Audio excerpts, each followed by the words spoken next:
औज़ुबिल्लाहि मिनश्शैतानिर्रजीम बिस्मिल्लाहिर्रहमानिर्रहीम। व्यूवर्स, कैसे हैं आप? वंस अगेन मोहम्मद ज़मीर मिर्ज़ा आपसे मुखातिब हूँ अपने यूट्यूब चैनल की तरफ से। और मैं डिफरेंट किस्म की स्टोरीज़, वीडियोज़, मोटिवेशनल स्टोरीज़ आप लोगों के सामने शेयर करता रहता हूँ, जो कि एजुकेशन से रिलेटेड है, जॉब से रिलेटेड है। मोटिवेशनल स्टोरीज़ भी हैं, जॉब से रिलेटेड भी हैं। लेकिन आज थोड़ा सा डिफरेंट एक टॉपिक आप लोगों के लिए लेकर आया हूँ। आइंदा से इसी के ऊपर भी काम करेंगे कि जितनी भी ये मोटिवेशनल स्टोरी बुक्स होती हैं ना, इन बुक्स को मतलब आजकल टाइम कॉन्स्टेंट्स की वजह से पूरा पढ़ना ज़रा मुश्किल काम होता है।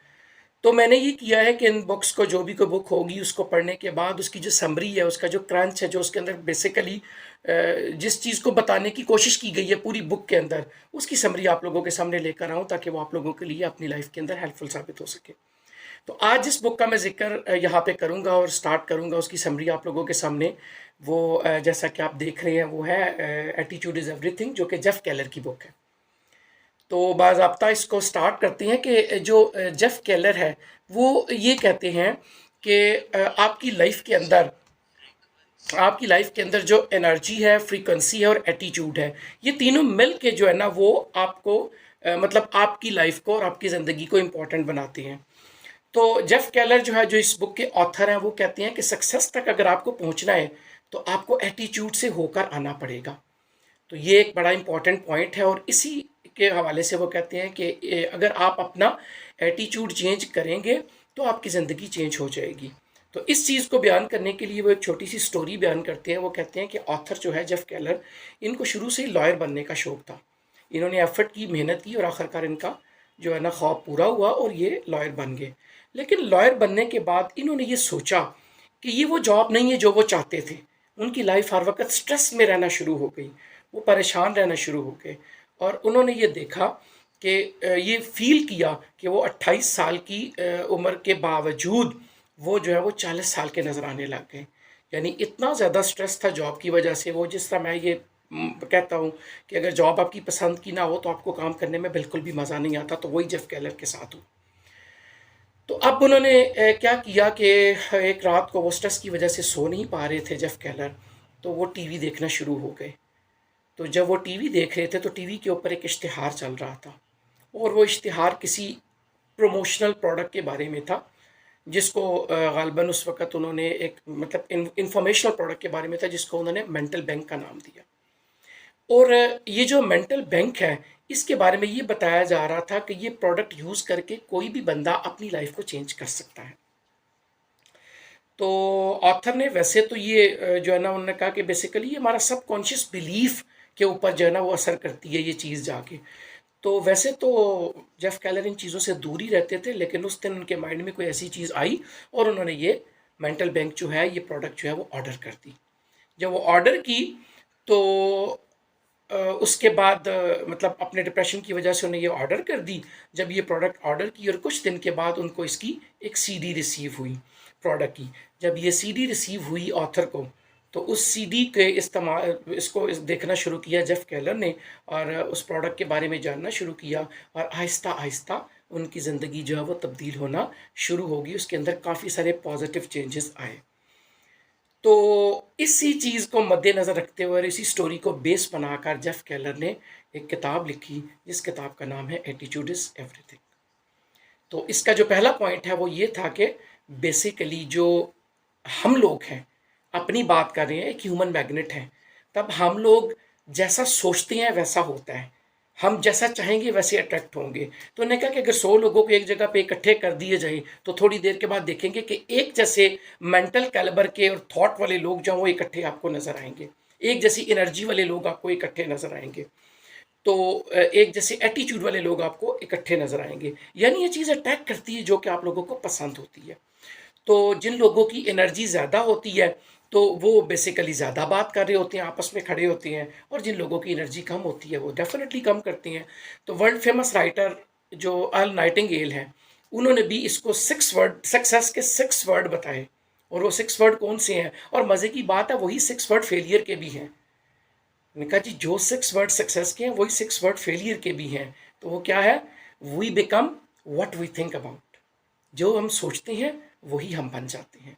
तो अगर इसको एक और हेनरी फोर्ड की जो है ना वो कोट से इसको रिलेट करें, whether you think you can और think you can't you are right. तो कहने का मकसद ये है कि आप जब एक अपने गोल के बारे में सोचते हैं तो फिर उस गोल को अचीव करने के लिए आप स्टेप लेते हैं, आप आगे बढ़ते हैं, आप चीज़ों को हासिल करने की कोशिश करते हैं। उसके लिए आप डिफरेंट किस्म के प्रोसेस से होकर आगे जाते हैं।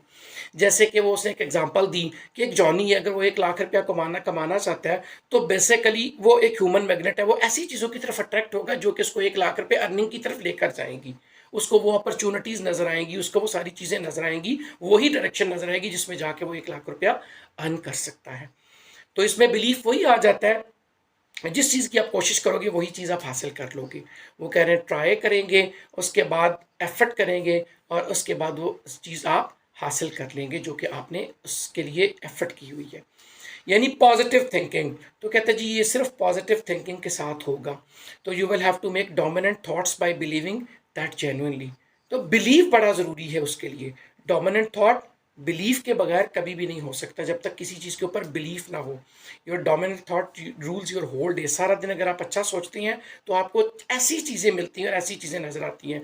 अर्ल नाइटिंगेल ने ड्यूरिंग रिसर्च ये कहा था, इस पॉइंट के ऊपर भी उसने, अर्ल नाइटिंगेल ने ये कहा था कि जब आप अपने माइंडसेट को इसी तरह से ट्यून करते हैं, जैसे राइटर है, फिलोसोफर है, रिलीजियस लीडर्स हैं, वो भी ऐसे ही करती हैं कि जो आपकी थॉट है वही बेसिकली आपके एक्शंस को डिटरमिन करती है।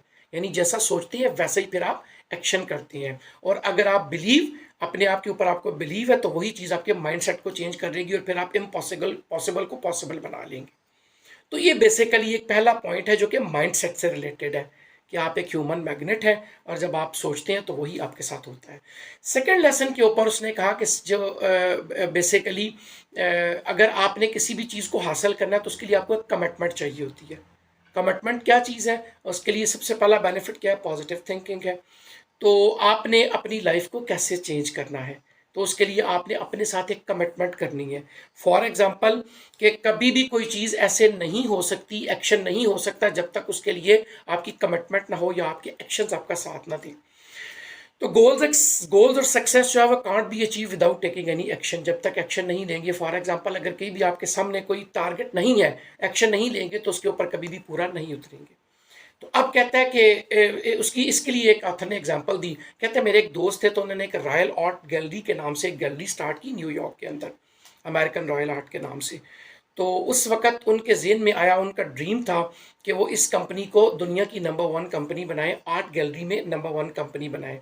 तो उन्होंने फौरी तौर पर हैना बार्बरा और वार्नर ब्रदर्स, इन दोनों के जो है ना वो राइट्स जो है ना आर्ट वर्क के राइट्स वो ले लिए।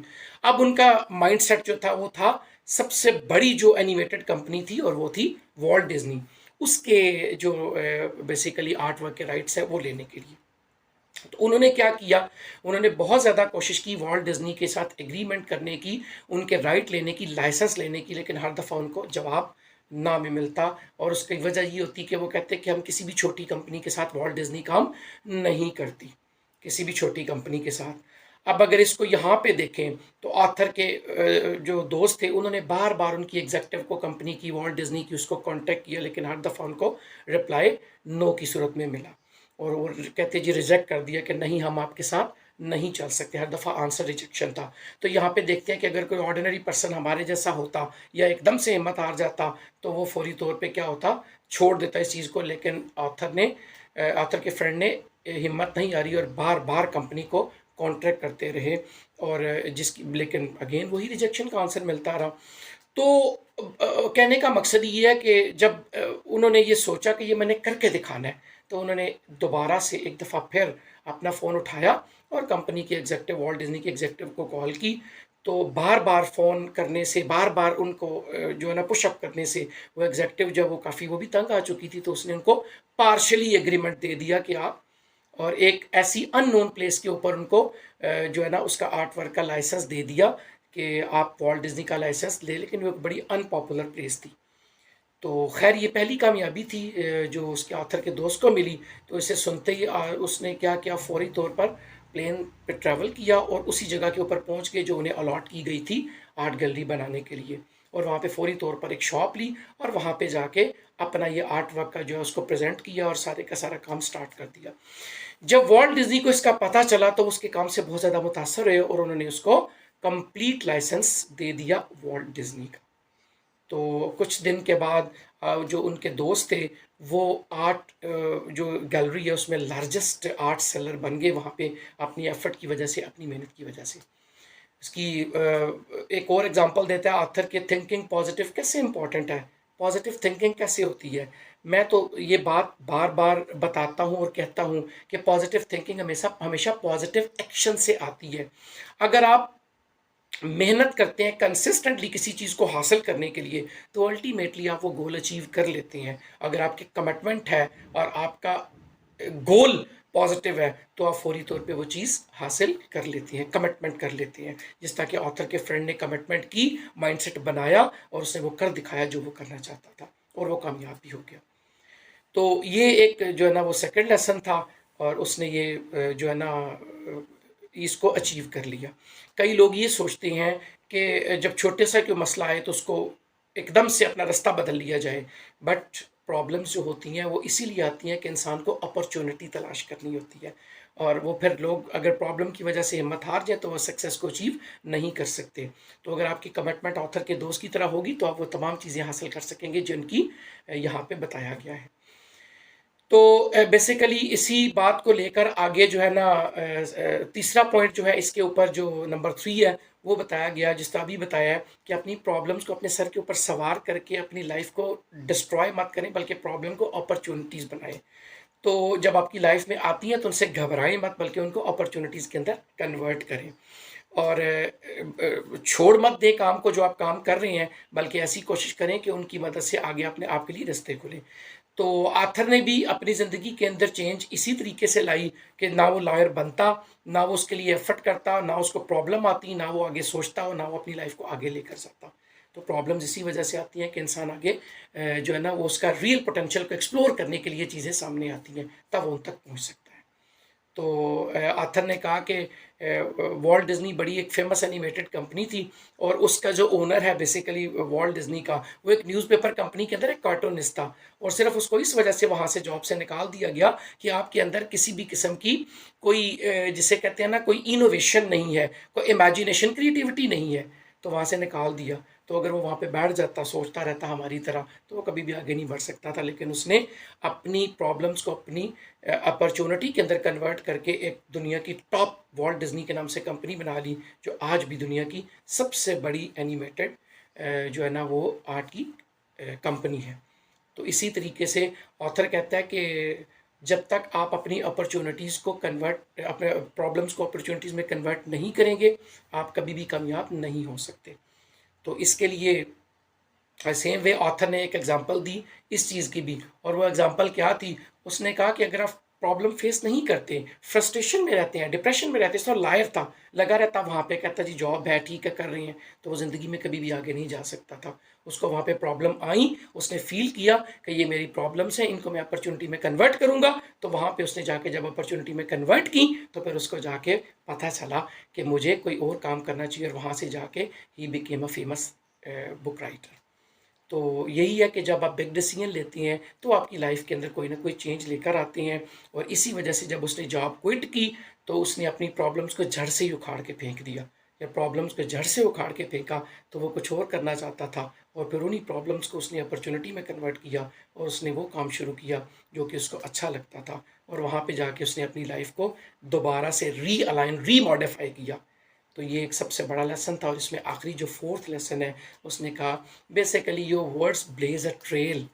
क्या मतलब कि इसमें वो एग्जांपल दी कि जो जेफ बेजोस है वो अमेज़ॉन के जो हेड हैं वो ये कहते होते हैं कि जब कोई भी आप प्रोडक्ट मार्केट के अंदर लेकर आते हैं तो उसके अंदर दो ऑप्शन हो सकती हैं, या तो वो ब्लॉकबस्टर बन जाएगी या फेल हो जाएगी, और अगर वो ब्लॉकबस्टर बनती है तो आपका बेनिफिट है, और अगर वो फेल हो जाती है तो फिर आपको आप उसका अल्टरनेटिव सोचना चाहिए। That's why Amazon, Amazon prime, Amazon candle, Amazon web services और उसके बाद जो है ना ऑडिबल कंपनी, तो उन्होंने डिफरेंट किस्म की बनाई। उन्होंने कहा एक प्रोडक्ट होती है तो साथ दूसरी प्रोडक्ट भी लॉन्च करें, प्रोडक्ट आगे लेकर आते जाएं, कोई ना कोई प्रोडक्ट कामयाब होती जाएगी जिसकी वजह से आपको आगे इन्वेस्टमेंट करते जाएं और उनसे आपको बेनिफिट मिलता जाएगा।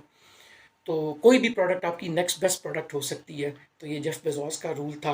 तो ऐसे कहता है कि अगर आपकी 9 प्रोडक्ट आउट ऑफ 10 भी फेल होती हैं, लेकिन एक ब्लॉकबस्टर बन जाए तो आपका जो मकसद है वो पूरा हो जाता है।